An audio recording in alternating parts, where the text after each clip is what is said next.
중국의 열병식을 보고 한반도의 운명을 좌우할 중대한 전환점에 대해서 얘기해보고자 합니다. 사상 최대 규모로 열린 중국의 열병식은 세계에 두 가지 메시지를 던졌습니다. 하나는 미국 주도의 세계 질서에 대한 도전, 또 하나는 아시아 중심의 새로운 패권 구도가 열리고 있음을 드러낸 경고입니다.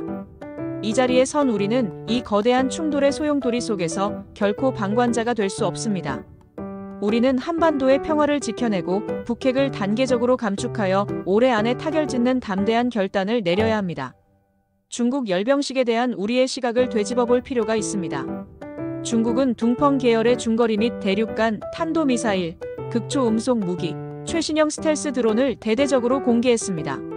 이는 단순한 무기 과시가 아니라 미국의 인도 태평양 전략과 한국 일본의 동맹 체제에 대한 직접적 압박입니다. 한국의 입장에서 이번 열병식은 위협이자 동시에 교훈입니다. 위협은 북한과 군사 경제적으로 밀착하는 중국의 행보가 우리의 안보를 더욱 복잡하게 만든다는 점입니다. 교훈은 첨단 무기와 군사력 과시만으로는 국제적 신뢰를 얻을 수 없다는 사실입니다. 한국은 오히려 평화 번영의 길을 선택함으로써 더 큰 영향력을 가질 수 있습니다. 미국도 마음이 편치만은 않을 것입니다. 미국에게 이번 열병식은 전략적 도전이자 경고 신호입니다. 미중 무역 전쟁과 관세 폭탄 이후 중국은 러시아, 북한과 연대하며 새로운 블록을 형성하고 있습니다. 워싱턴은 이를 단순한 군사적 위협이 아니라 경제, 외교, 기술 패권을 동시에 겨냥한 종합 전략으로 인식하고 있습니다. 따라서 미국은 한반도에서 한국과의 동맹을 더욱 강화하는 동시에 북한을 포섭해야 하는 이중 전략에 나서야 합니다. 북중러의 향후 행보에서 북한은 중국과 러시아의 군사경제 지원을 받으며 제재 회피를 시도할 것입니다. 중국은 대만 해협과 남중국해 문제에서 미국의 개입을 견제하기 위해 북한 카드를 활용할 것입니다. 러시아는 우크라이나 전쟁 장기화 속에서 동북아에서의 협력을 확대해 서방의 압박을 분산시키려 합니다. 이러한 흐름은 북중러가 사실상의 전략 동맹을 강화하는 방향으로 이어질 가능성이 큽니다. 중국의 시진핑 주석은 이번 열병식을 통해 권력의 집중을 다시 한번 과시했습니다. 그러나 동시에 국내 경제 둔화, 청년 실업, 부동산 위기 등 구조적 문제로 인해 그의 권력은 겉으로는 견고해 보이지만 내부적으로는 취약성이 존재합니다. 바로 이 균열이 한국과 미국에게 협상 공간을 열어줍니다. 우리가 취해야 할 전략은 포용과 군사적 대비 두 가지입니다. 중국과 북한의 첨단 무기 전개에 맞서 한국은 한미일 미사일 방어망, 우주 사이버 안보 협력을 강화해야 합니다. 동시에 한국 독자적 정찰 위성과 극초음속 방어체계 개발을 가속화해야 합니다.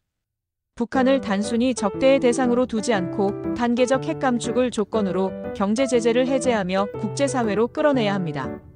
남북 경협을 본격화하여 북한 경제를 정상화하고 내년에는 전면 개방으로 연결시켜야 합니다.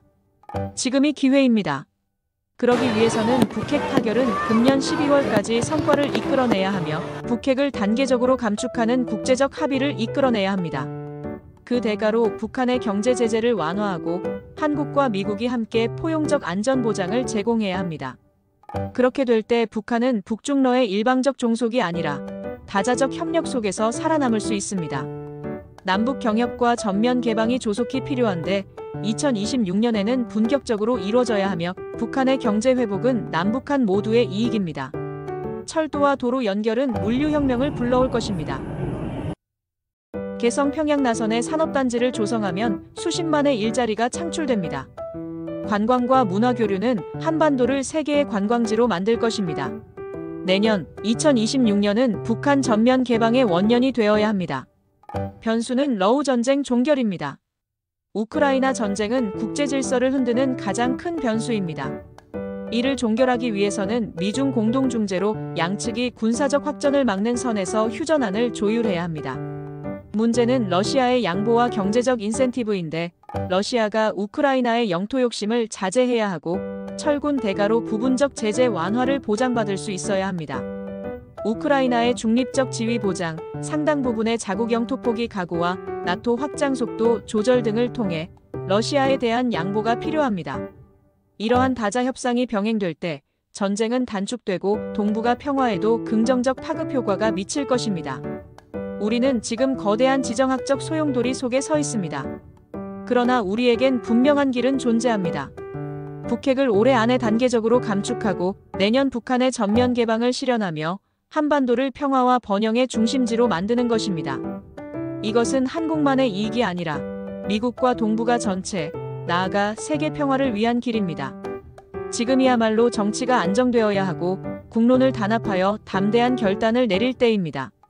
우리는 우리의 위대한 저력을 믿고 실천해야 합니다. 시간은 한없이 기다려주지 않습니다. 한번 놓친 기회는 쉽게 오지 않습니다. 우리는 반드시 성공적인 북핵 타결로 평화를 이끌어내야 합니다.